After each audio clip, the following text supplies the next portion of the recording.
Alright, hey everybody! Welcome to Chiustream. It's a wonderful Thursday over here in Toronto, Canada.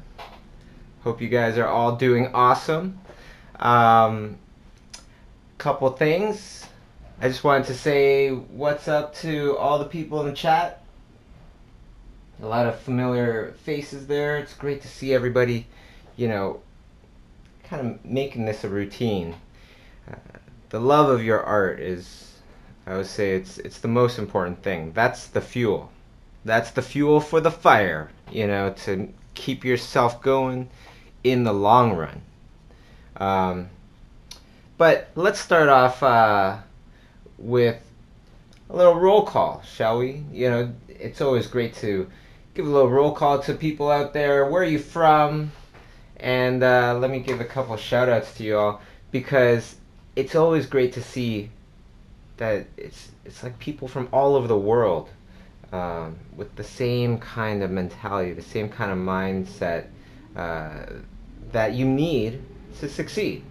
Okay, so I see Portugal up in here, Toronto, Singapore, Malaysia, Slovakia, Italy, Dallas, Chile, Ireland, North Korea. No way. Wow, I don't know if that's true or not, but that's pretty crazy. Brazil, Germany, Belgium, um, whole bunch. Denmark, New Jersey. What's up, New Jersey? What's up, everybody? Spain, Madrid, right on. Okay, so,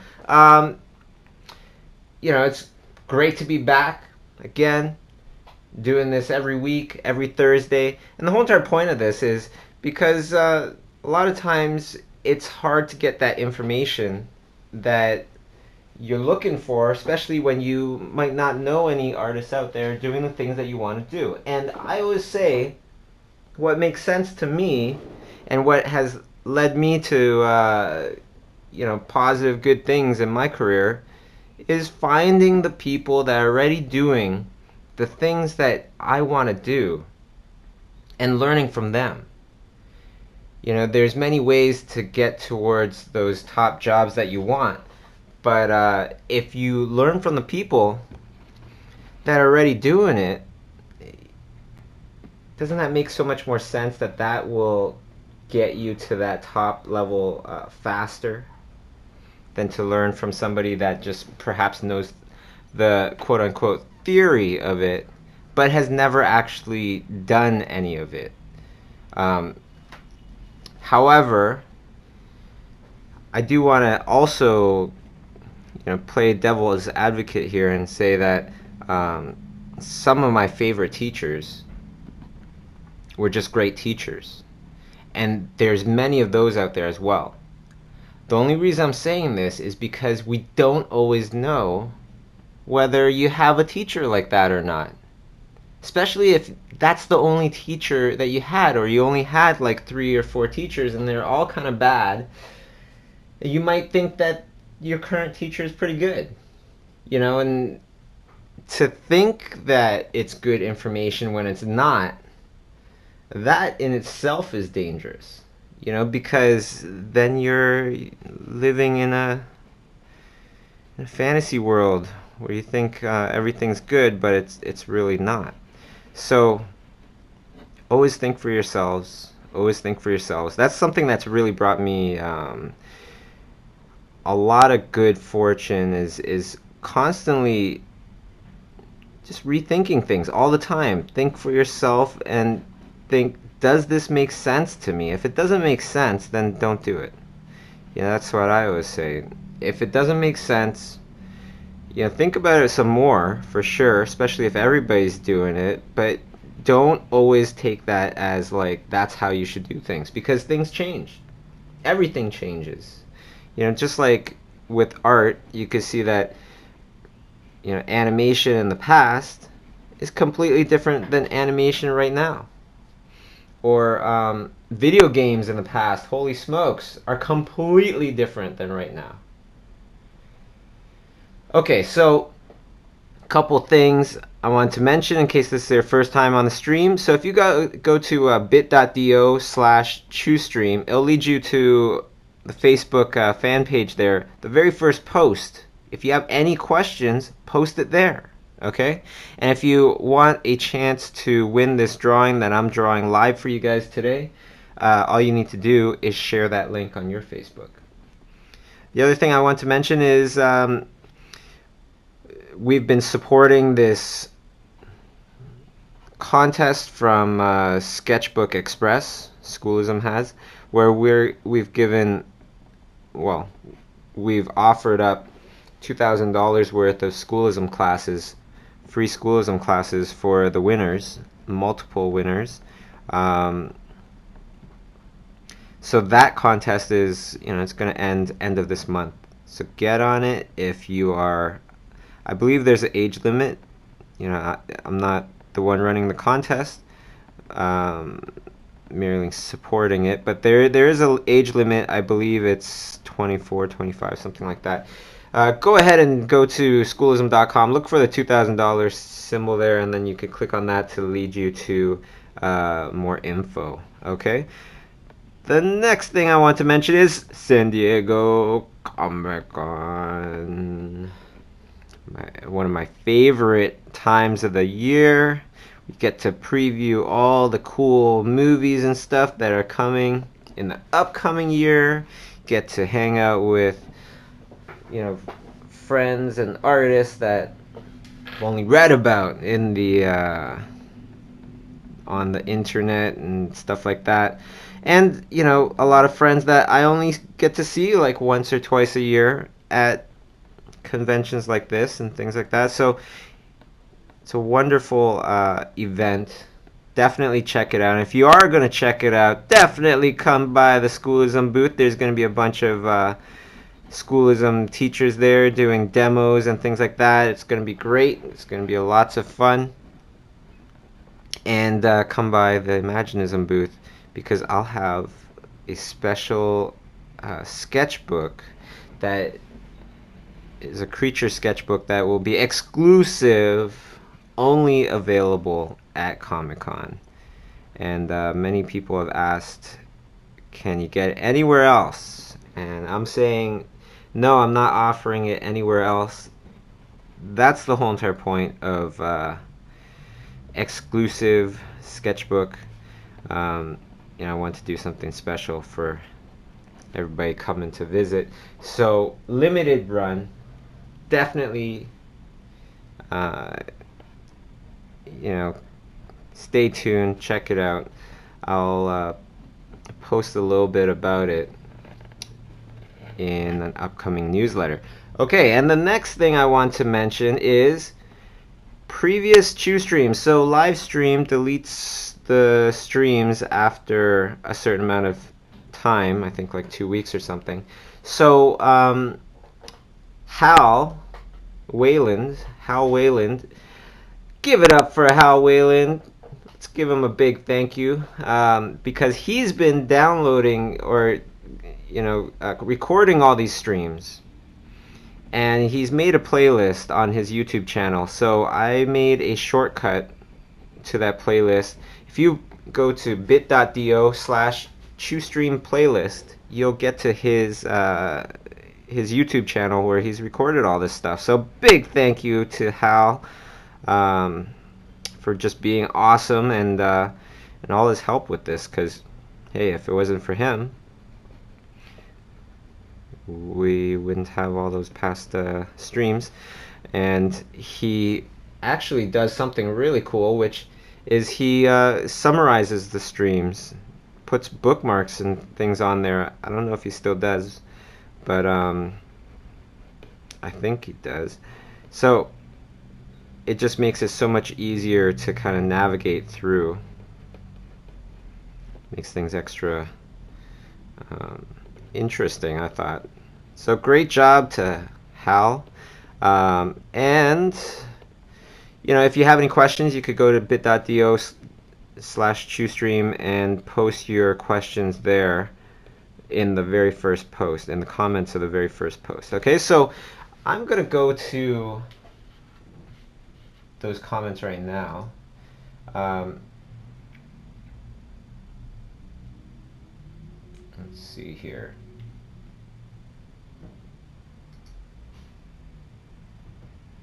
Let's try and expand these comments.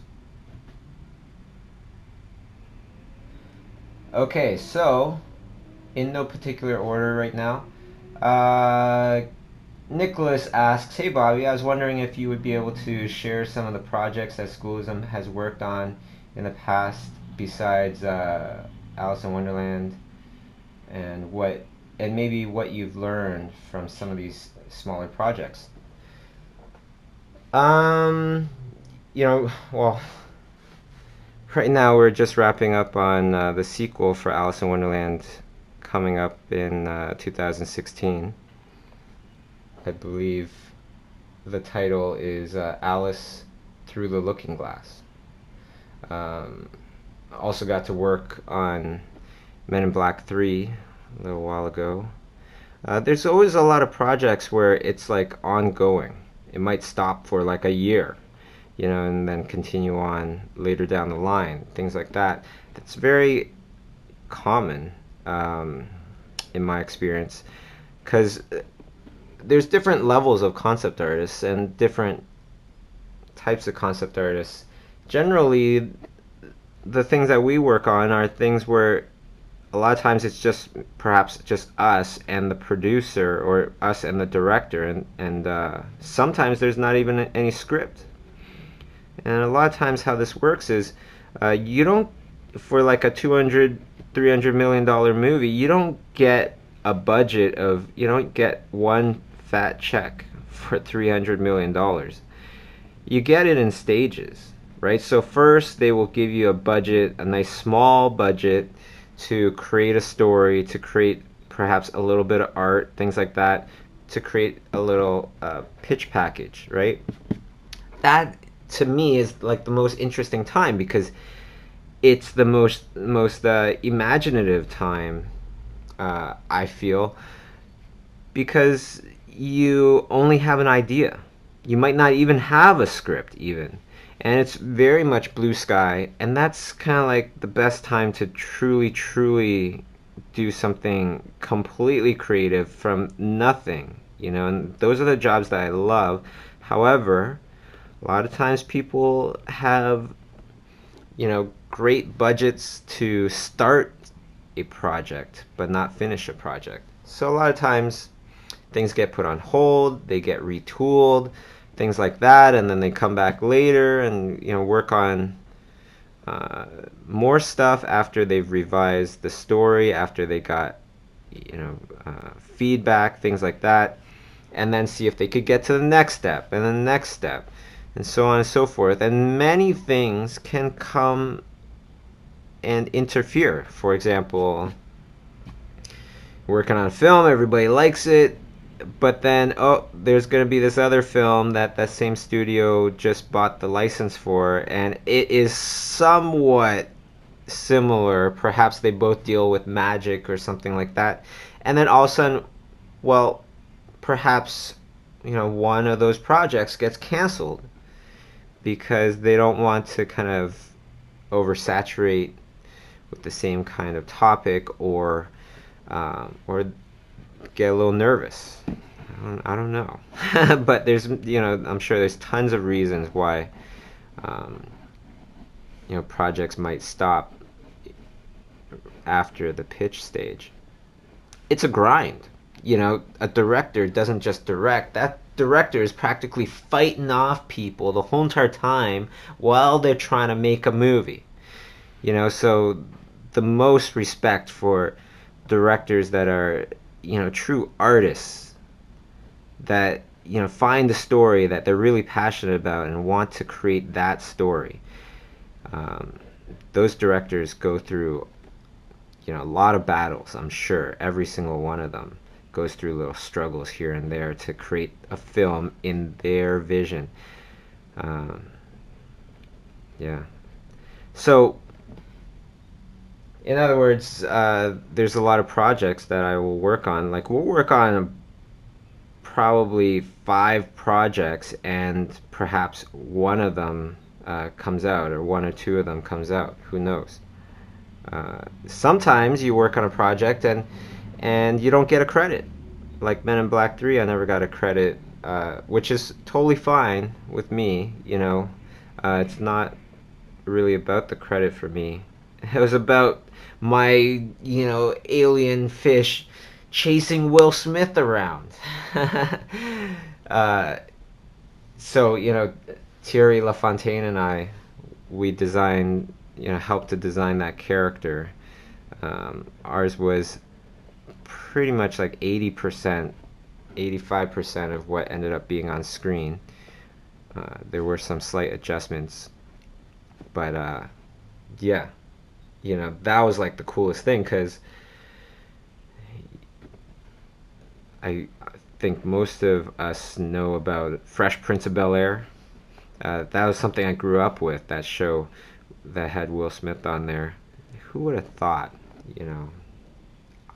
I never would have thought years later that, that same person would be looking at one of my, little creations on screen, and he's getting chased by my creation, or a creature that I contributed to.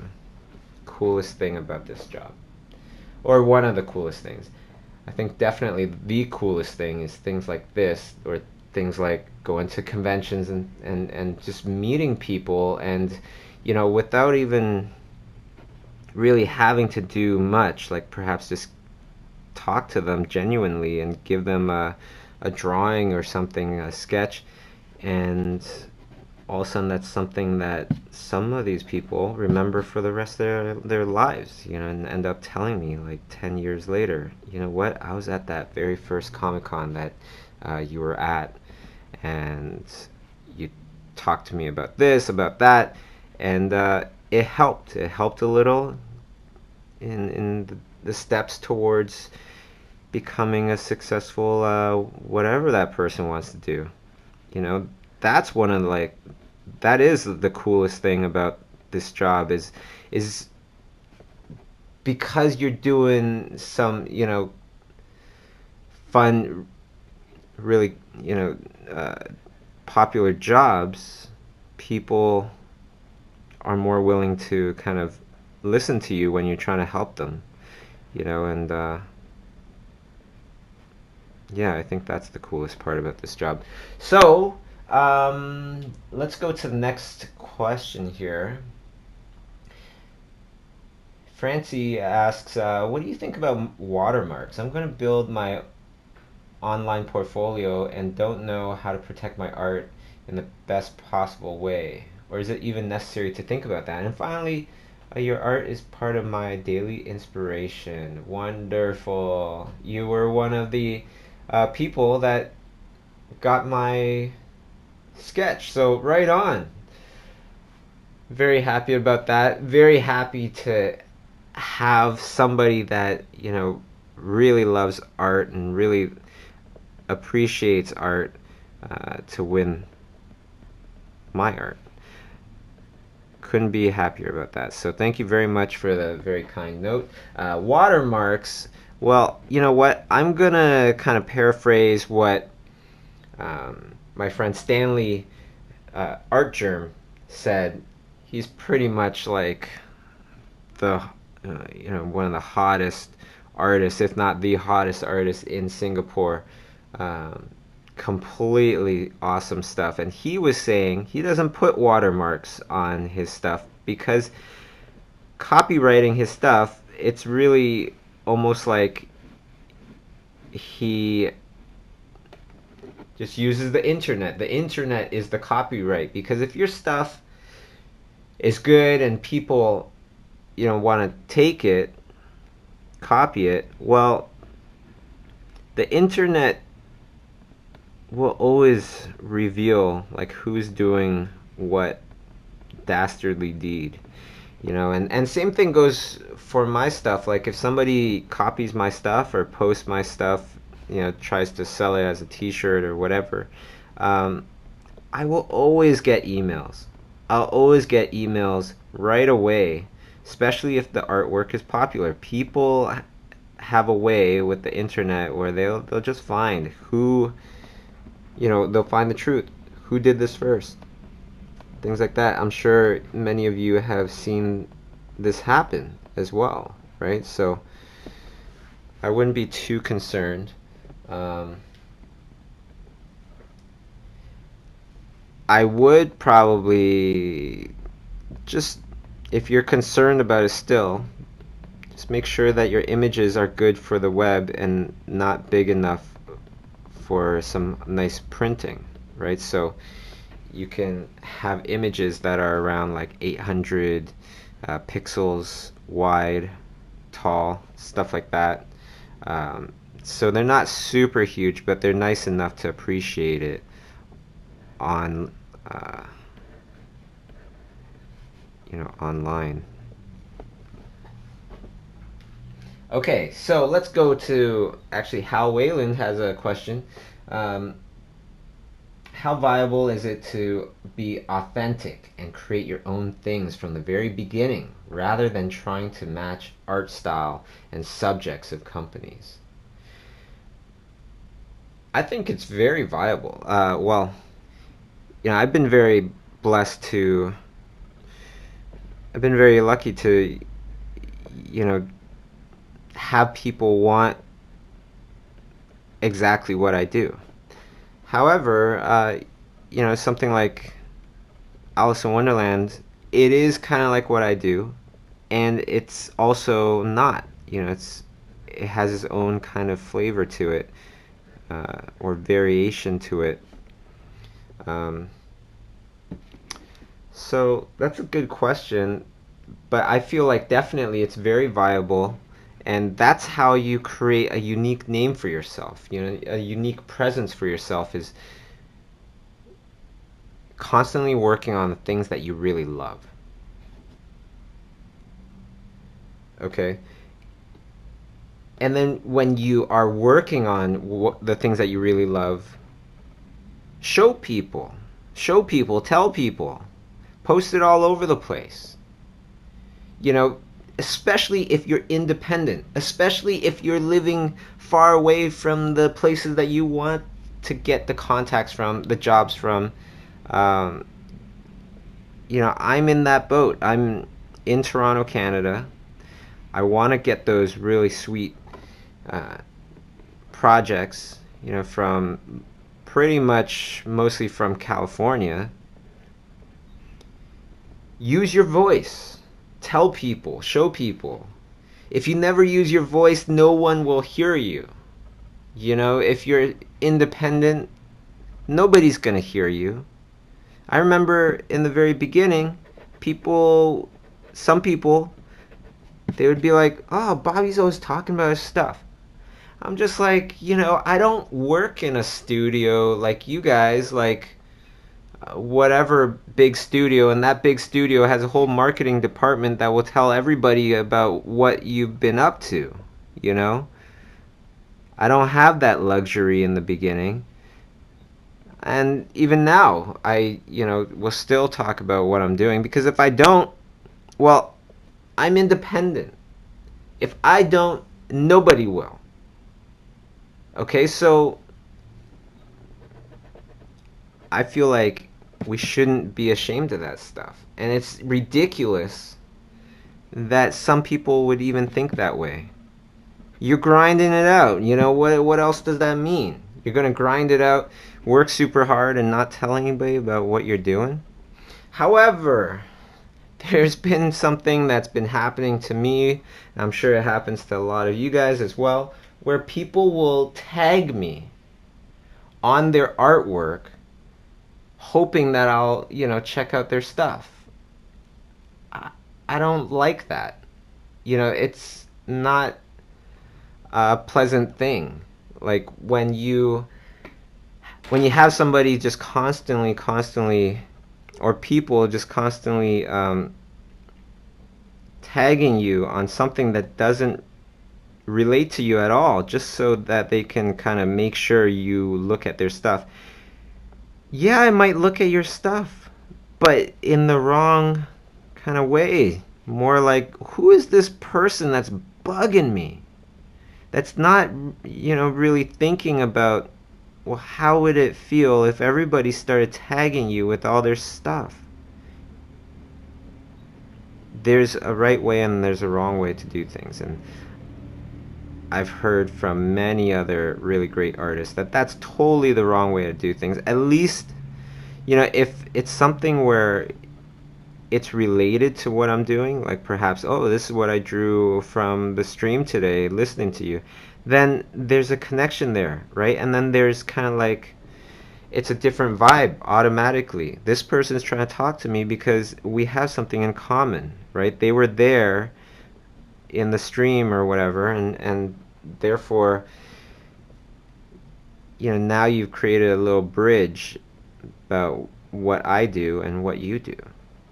If you just kind of post something, oh, here's, I like to draw ballerinas, and here's this ballerina, and I just tagged it Bobby Chu. It's like, why? Why would I want to? It's just becomes all about the person instead of, anything about me, which for most people, if you're complete strangers, that person's not going to really appreciate that. It feels like spam posting. Let's go to another comment here, or question here. Okay, so Gabriella asks, I read your article about setting goals the other day. I love the advice. Thank you so much, by the way. I'm trying to write an article every month just about tips and things that I've learned to have helped me throughout the years. Hopefully I help a lot of artists out there to succeed in their own path. So anyways, Gabriella asks, but wanted to ask how you realized exactly what your goals were. That's a great question. I'm not sure what career to go into with my art. At the moment, I'm focusing on learning fundamentals because I'm not sure what I want to do later on. Any questions I should be asking myself in order to hone in on what I'd excel at? Well, I think number one is, how much do you love it?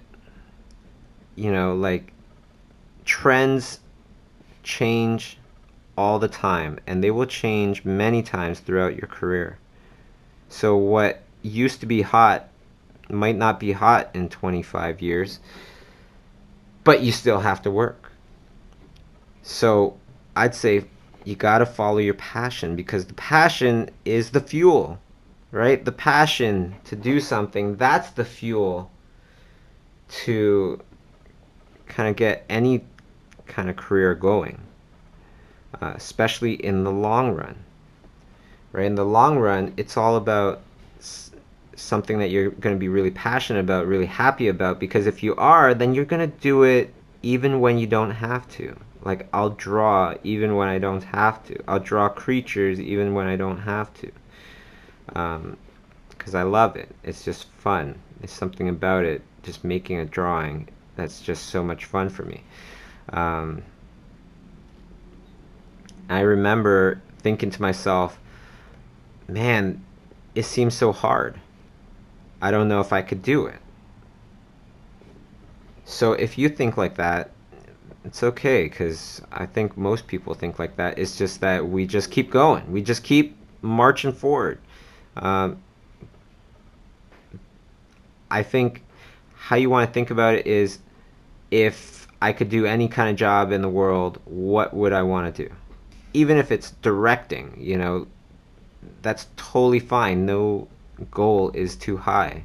We all have the same amount of eyes, same amount of fingers, generally, and toes and all that stuff. We have all the right parts.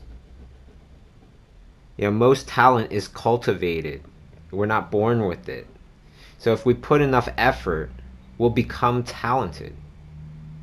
You just gotta keep going. So pick what you love and then just keep going. If you want to be a director, then just start making short films. You know, that's what I say. Um, the bigger jump that you want to do, the more steps you want to kind of skip, the more of a price you're going to pay. The more grinding you're going to have to do before you get any kind of reward. Okay, so keep that in mind. I like to focus on more like micro steps towards my goal, where everything's more planned, more strategic in a way. Or if I'm going to do something where I've never done it before, like uh, our animated comic books, Nico and the Sword of Light, we put out last year. That was something we never did before, so we all were ready to grind it out a lot, and we're all ready to pay whatever price life was gonna throw in our face. And we're still, we're still working on stuff with that for the future. And this new stuff we've never really done before either. So everybody on the team, they all know that we have to, give it our all, and expect hiccups along the way, things like that, and don't flinch. So art is hard. I'm not gonna try to make any kind of illusions about this. Art is hard. However, the great thing is, it's all very possible.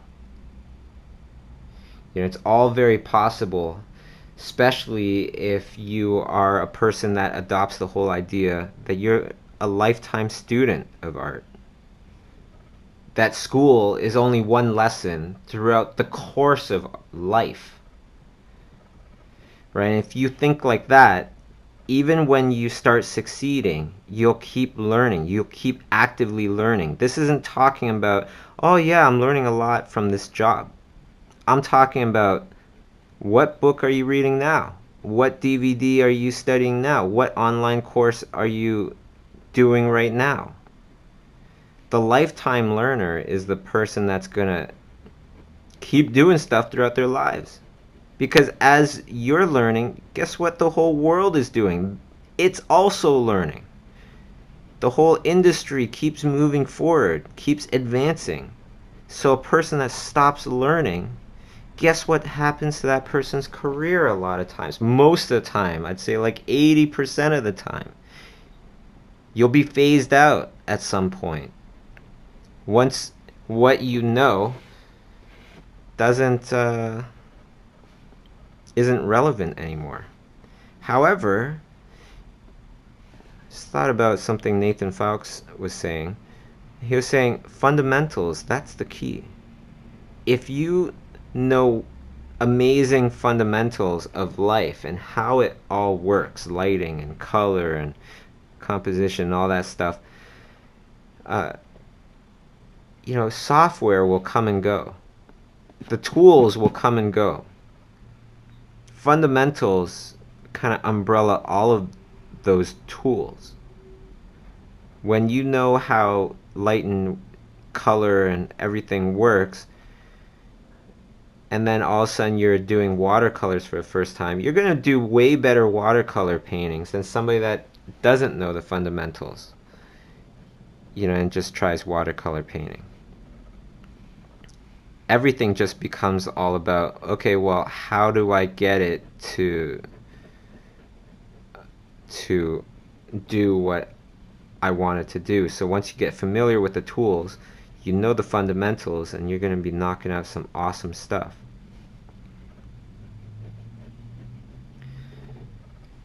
Okay. Let's see if there's any other questions here.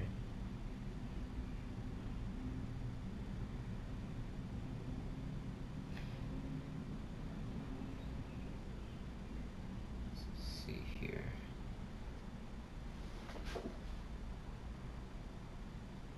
Yeah, another thing I want to mention is, we have to work hardest for the things that we love most.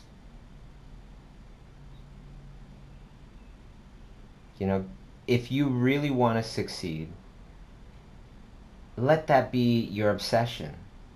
Let that be your passion. Like, hardcore passion. Wake up thinking about it. Go to sleep thinking about it. Because if you do that, we're doing that anyways a lot of times. We watch a great commercial, we might be thinking about it the next day. Especially things like video games. A lot of times you shut your eyes, try to go to sleep, and you just see the video games in your head, in your mind. That used to be Tetris for me way back. It's probably been a few different video games in the past, but that's what you want your goals to do. You're so into it that when you close your eyes, you're thinking about it. When you wake up in the morning, you're thinking about it. Don't wait for that to happen. Develop your mind to make that happen, because we get obsessed about things anyways. Might as well get obsessed about things that will help your life out. Now, of course, asterisks here.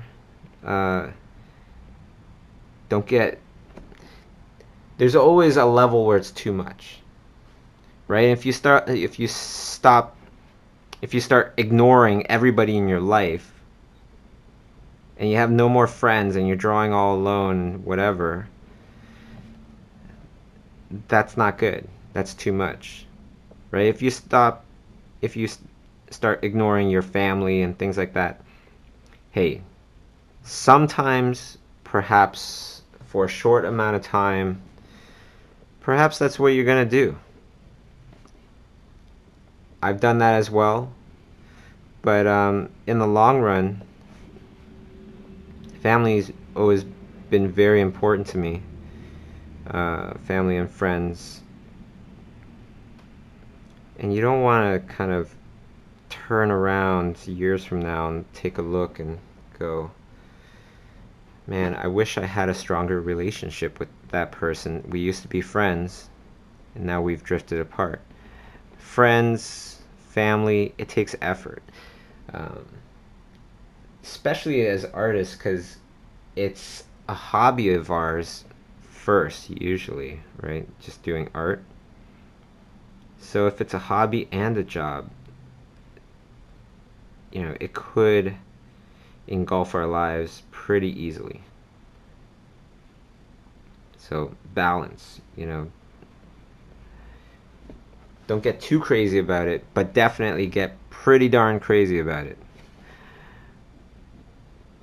And then you'll succeed. Okay, so let's go to Vico. I read your goals post. Very interesting. Thanks for that. You're very welcome. Thank you for reading it.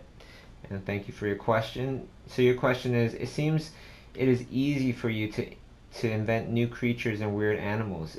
Is it any different for you when you're inventing or creating when it's on commission? How does the pressure, deadline, or specific requirements influence your creative process? Okay, so that kind of feels like two questions. Let me go to the first question. Is it any different for you when you're inventing or creating when it's for commission? It's generally the same. Well, it depends. If the commission, which I don't particularly like to do commissions because people have their own ideas of what they want me to draw. And when it comes to sketching for people, I like to draw whatever I'm gonna draw. Just like right now, I don't know what I'm gonna draw at first, but I just start drawing stuff and I make my decisions according to what I would like to see. If it's a commission where it's like, I'm doing something for somebody at a convention or something like that, which, like I said, I don't really do. And they say, can you draw this character? Don't really like that as much, because I like drawing what I want to draw, unless it's for a project where it's like all these people involved to create this bigger vision, which I like. I like that idea of teamwork and things like that, which doesn't really happen with commissions as much. But hey, that's just me, and that's, there's a lot of awesome artists out there that do fantastic work with commissions, and they actually really enjoy the challenge of it, or the process of it.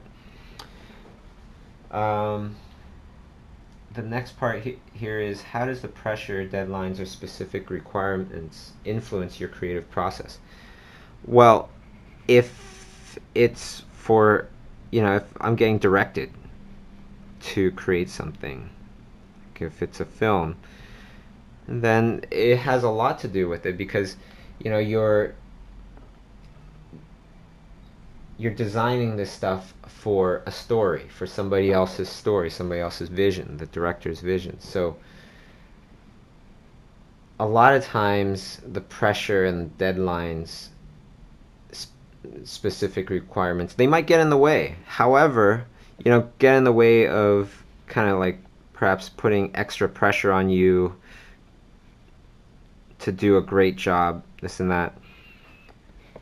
Especially when you know that you're the only person on there doing the designs at the time, or and it's a pitch package, and it's just you and the director, and he's really, or she's really counting on you to do a good job.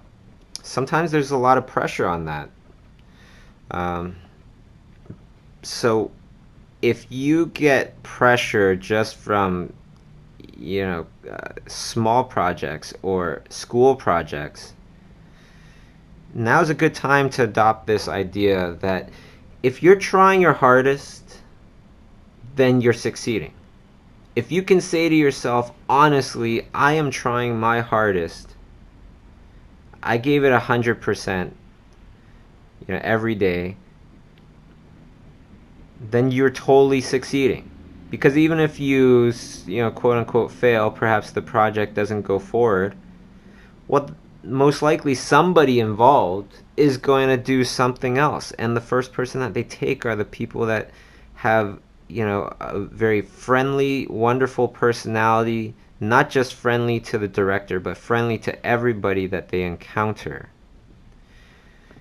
These are the people that, that other people love to work with. Of course, talent is important as well, but if you adopt the whole entire idea of, did I try my hardest, constantly rethinking how you're doing things, is there a better way, then you will develop that talent. Because like I said, most talent is cultivated. Okay, and the thing is, working your hardest, a lot of times we don't know what that is until we're put into a situation where we have to keep pushing beyond our comfort zone. So sometimes, it feels great for me to do late nights, early mornings, things like that. I've been doing that lately for a while. It feels great because I know, I get this wonderful satisfaction that I'm trying my hardest. Like getting this sketchbook done for San Diego Comic-Con. Had to put in extra hours, late nights, early mornings. Felt great. Just the whole, it's like this feeling of like, yeah, I'm kind of proud of myself for staying up that late and things like that.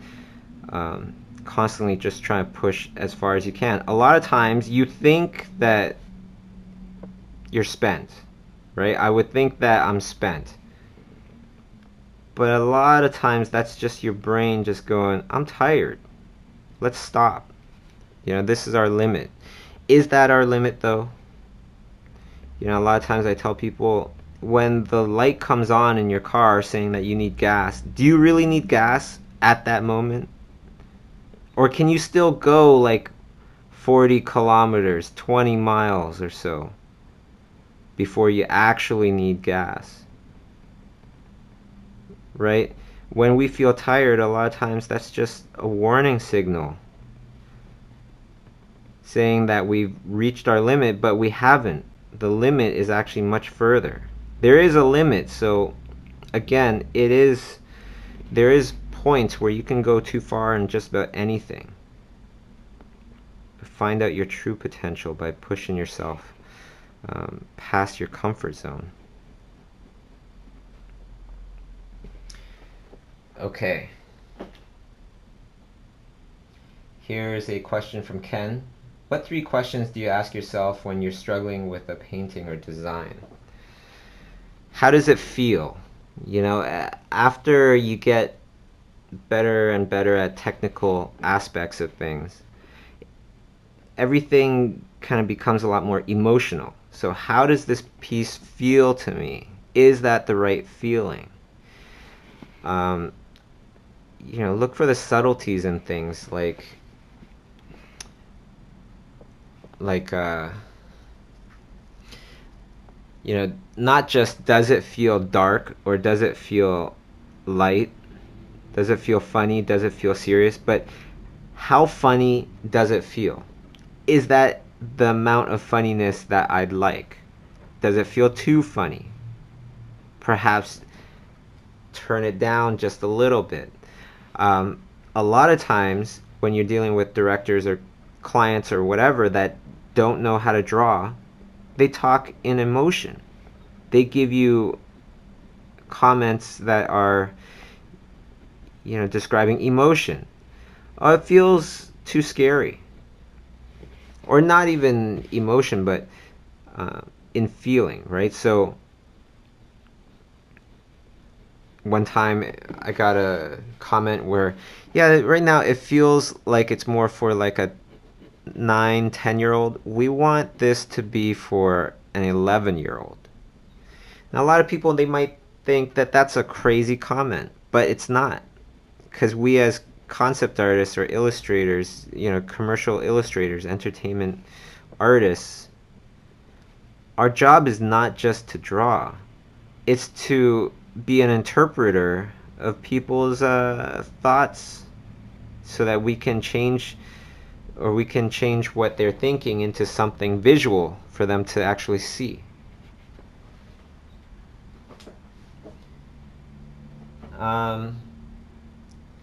Three questions, and then I would say, I guess the last question that I would ask myself would probably be, how would this look to me if I wasn't me and I was just some third person? Also, you know, who's my audience? So if my audience is such and such, then I would try to imagine myself as such and such, a little kid or whatever it was, and see if I like it, see how I feel about it. It's something that is very powerful and takes lots of practice, and you still probably won't get it completely, but we just keep trying for it. Sometimes you get it, sometimes you don't. Hopefully more and more you know, your intuition will be right. I think that's something that we can strengthen. So I try to always think about that. How would this feel from that third person point of view, from that target audience that I'm looking to really engage with? Okay.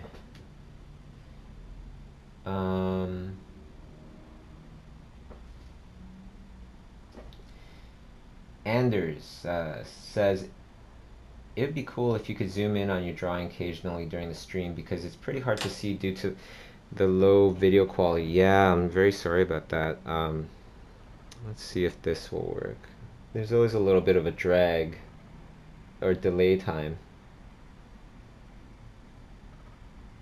Hey, I see Archerm on there. What up, Stanley? What's going on? Yeah, if you guys don't know Stanley's work, it's It's amazing. It's amazing. We were actually checking out your stuff last night at like 3 a.m. in the morning. Stanley, checking out your DeviantArt, and I was showing a friend um, your art and everything. So, thanks for the love. Great to hear it or to see you on there. And I see James on there. What's going on, James? Ex in-house workshop student. Always great to see these people online and everything. Makes me feel like I'm not that far away from you guys anymore. Had a great time in Singapore, and yeah, Stanley's presentation was, one of my favorites, if not my favorite. Okay, so let's go to another question here.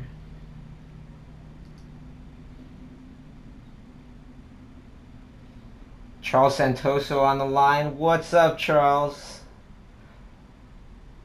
Another amazing artist, Charles Santoso, from Animal Logic. Worked on the Lego movie. Does incredible work. Definitely worth checking out as well. Toby asks, I tag you on art I make during Chiustream. Is that okay? Yeah, totally. Because that has at least, that has something to do with me, something that would interest me. So I appreciate that. Let's see, what other...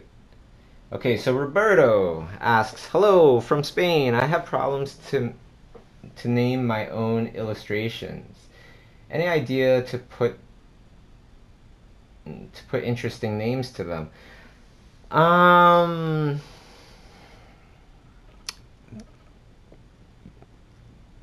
Somebody asked me when we were doing the interview together in Singapore, Art Germ and I, the commentator asked me, how do you kind of strengthen your imagination? That was like a pretty tough question, because how do you strengthen your imagination? I think the best way is to constantly kind of try to think that way. So for me, it's thinking about funny stuff or weird stuff, and just constantly trying to think of that. And then if you get a nice group together of other people, like-minded individuals, and you all start thinking up funny stuff together, I think collectively you become funnier. You get better at it. So same thing with names for paintings. You constantly are thinking about great names that you would name something that you see that would just make it just boom, awesome. You'll get better at it. It's very non-technical, but that's what I feel has helped me. A big shout out to Anna Maria Jung on the chat there. What's up, Anna Maria? Amazing ideas. If you want to know about how to, put good kind of descriptions or good ideas in general to your art, she's a great person to follow, because she comes up with some super awesome illustrations and designs that totally crack me up. Let's see here. Dan asks, hi Bobby, I was wondering if it would be possible to have Nicholas Marley as a teacher for schoolism. Nicholas Marley, all hail. Nico, just a phenomenal character designers. One of the best in the industry out of the whole planet, I would say.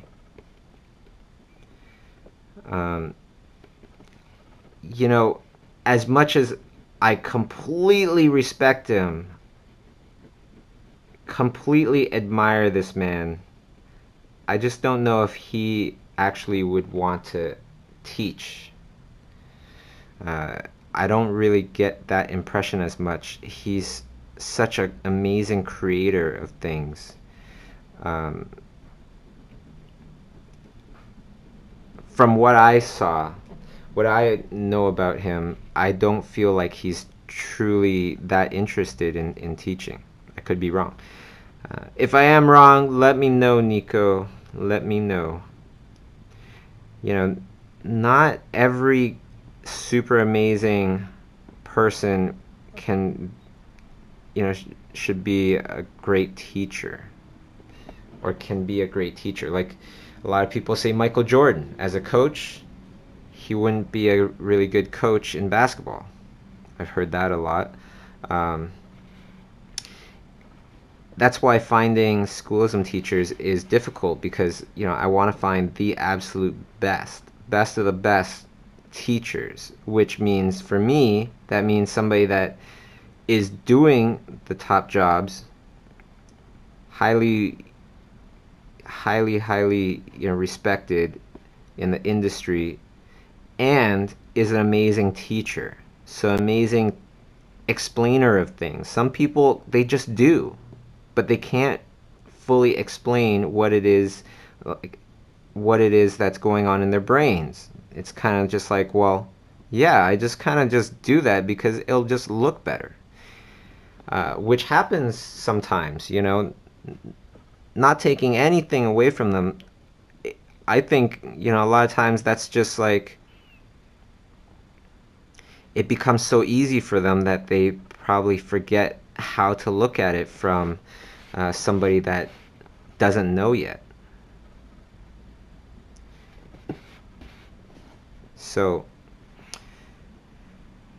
yeah, you got to find teachers that are not just great teachers, really passionate about what they do, and successful at what they do, but also great entertainers as well. Because to make yourself an effective teacher, you have to be somewhat of a great entertainer as well.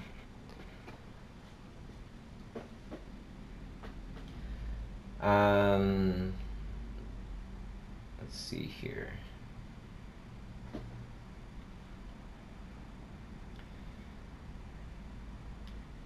So Melissa asks, I agree with you on family being greatly important, but how do you work with family members who don't understand the time it takes to put in practice? I think it's just, for me, I try to keep things regular, right? So I might not, visit you every week, but I will visit you regularly. So every month or whatever, and oh, what are you doing now? Well, this weekend, yeah, I'm drawing. But I would always have kind of like, I could fit you in the schedule somewhere. It might be a little further away than what you like, but at least, we can kind of fit you in so that I will make sure that, I'm going to make time for you. I know what you're saying. It can be difficult sometimes to have your family kind of understand what it is you're trying to do, what you're trying to accomplish. But if you're not really doing much else and you're constantly improving because you have such passion for what you're doing, people will start to understand. We just had Alvaro, ex-workshop student, hang out here in Toronto, Canada, hang out at my studio for like 3 months. Just studying, grinding it out every day, trying to get better and better. I think his family, understood, but when he went back and then they could see the change in him, the change and development in him, not just in his art, but in his character as well, then they start to understand way more, and they all noticed the improvement. I'm sure they understand even more about his passion now than they did before. So, hey, I had to do the same thing to really show my parents that I have a lot of passion for art. And this wasn't just something I was just going to try out. when that happens, then there's a lot more understanding.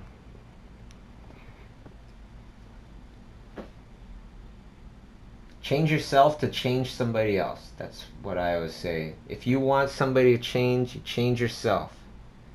That's the best way to do it, because if you used to react in a certain way whenever they bug you or whatever, and now you changed yourself so that you don't react in that way. Instead, you choose to react maybe in a more positive way, more calm way, and stay calm even when they're getting crazy.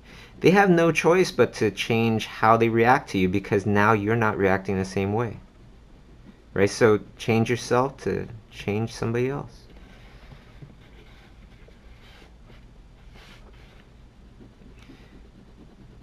A lot of times I get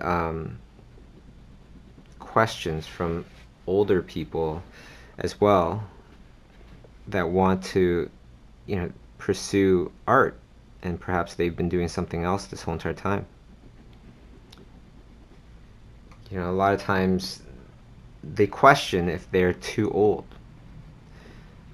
So I just want to say to that, you're never too old. You really aren't. It's just that a lot of times if we stop learning, then we feel old. We feel like it's different, because yeah, it is different. Your learning kind of muscles in your brain are rusted. They haven't been used very much. So sitting through a 2-hour, 3-hour, 4-hour class all of a sudden becomes a lot harder. You just gotta, just like your muscles in your body, you just gotta keep working them out, and they will get used to it, and you'll get back into it, and you'll be able to learn.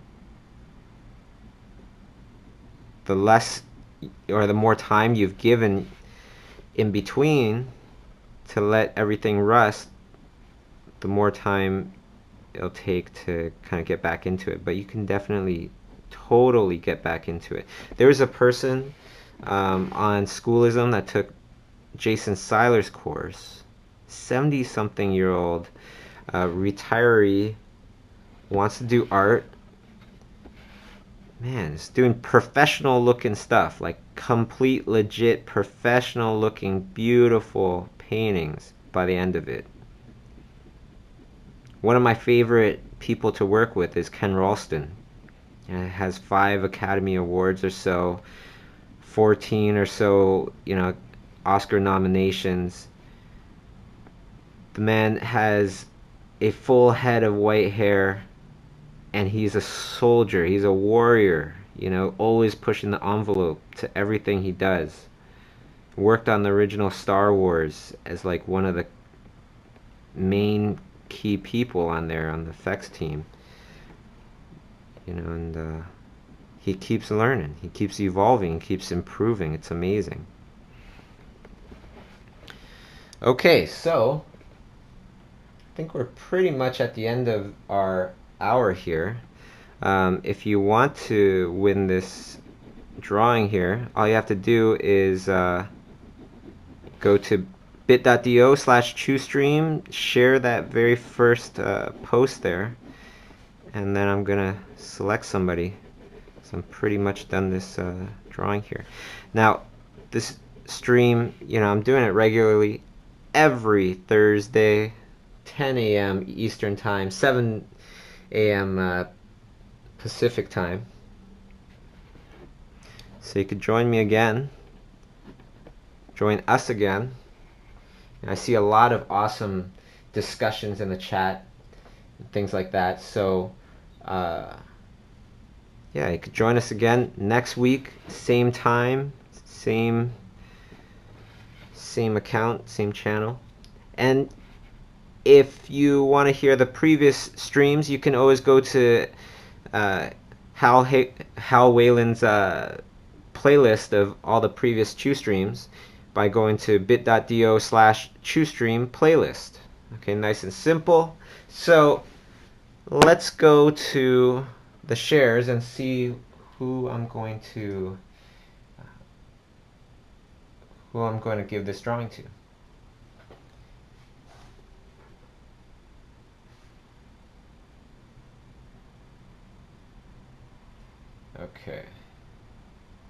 internet's a little slow.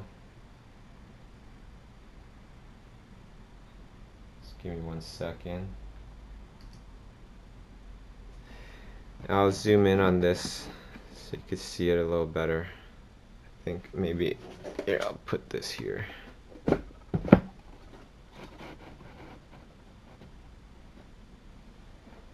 See if that works.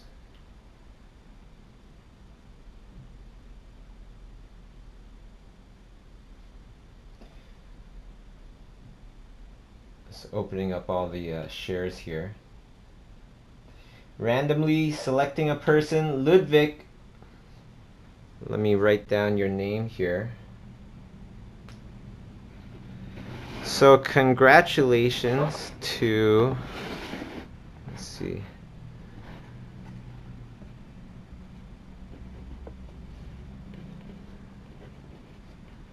Ludwig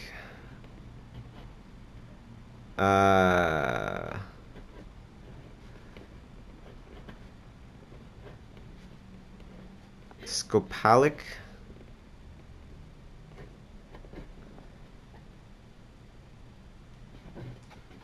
Okay, so if you could see that.